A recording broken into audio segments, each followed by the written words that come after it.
What's going on, guys? Firewolf Tech here, showing you guys the S24 Ultra in the titanium black color. I'm gonna go ahead and unbox this and show you guys all around. So I got this a few days earlier, so I am pretty excited to see how this looks like. Go ahead and tear these little black pieces off.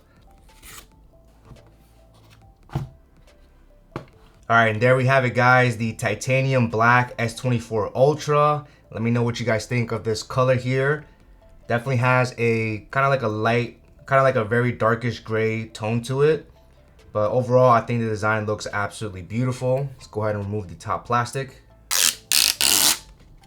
That is super satisfying. Let's quickly take a look around the phone here. Starting with the bottom here, we have the S Pen on the bottom left. And this could be one of the main reasons you're getting the S24 Ultra. A nice little speaker, microphone, Type-C, and your SIM card tray right over here. And overall, the phone is nice and slim. I do like how the cameras aren't so large. They just have like these little circles here, so they don't really protrude that much, which is really nice. Now, what you get inside the box is all of your accessories are going to be located on the top here, so sometimes you might miss that. Now, they're going to give you a quick start guide, a standard USB-C to C cable, and finally a SIM ejector tool. So there is no power adapter, so you're going to have to buy that one separately, but I will have one linked down below. All right, so let's go ahead and power this on and set it up.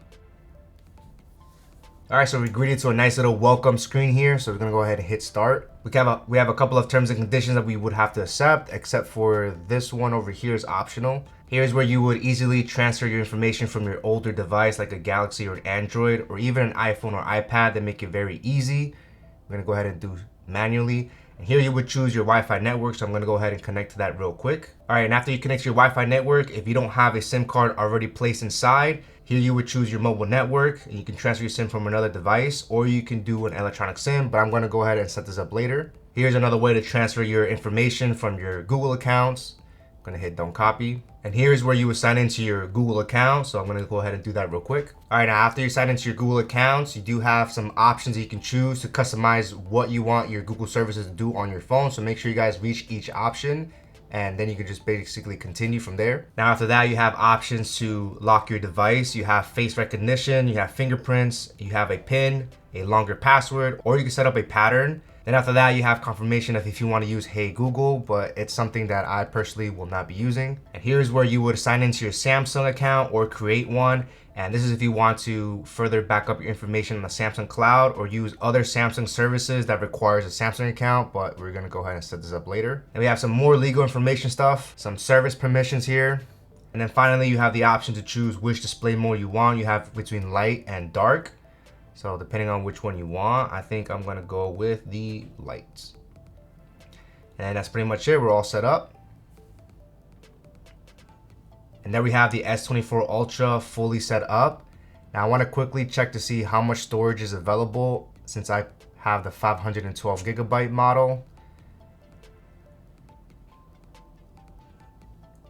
Alright, so if you were to pick up the 512 gigabytes, it looks like about 26 gigabyte is already taken up, and you end up with about 486 gigabytes of internal SSD, which is really cool. Now taking a look at the specs of the S24 Ultra, we have a 6.8 inch dynamic AMOLED 2X display, which is a Quad HD Plus flat screen with adaptive refresh rates up to 120 Hz and an outdoor peak brightness of 2600 nits. It comes with a 5000 milliamp battery, which is nice and large.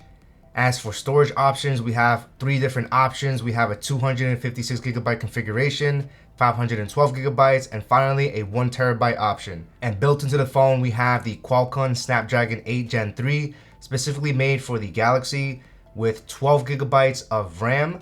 And of course, this being an Ultra, you do have the embedded S Pen, which is going to be on the bottom left. And as for the camera specs on the back, we're gonna have a 200 megapixel wide camera, a 12 megapixel ultra wide, a 50 megapixel telephoto camera with 5x optical zoom, another 10 megapixel telephoto camera with 3x optical zoom with up to 100x space zoom, which is really nice. And as for the front facing camera, we have a really nice 12 megapixel camera. So the S24 Ultra is definitely stacked with some impressive specs. And overall, I think the phone looks really nice. I mean, how do you guys feel about the Onyx Black? I would have personally preferred a matte black, but this color is starting to grow on me. It's definitely like a very gunmetal grayish color. And another thing I do wish that Samsung provided is for the Ultra series, I wish they had a smaller version, like how the iPhone 15 Pro has the Pro and the Max, because this phone is really nice, but sometimes it could be a little bit too big. I have smaller hands, so sometimes if I want to do things one-handed, it becomes very difficult. So I do wish they would have made a smaller version. But let me know what you guys think of the S24 Ultra, and thank you guys so much for watching this unboxing, and I'll be having much more content of the S24 Ultra, so stay tuned. Firewolf out.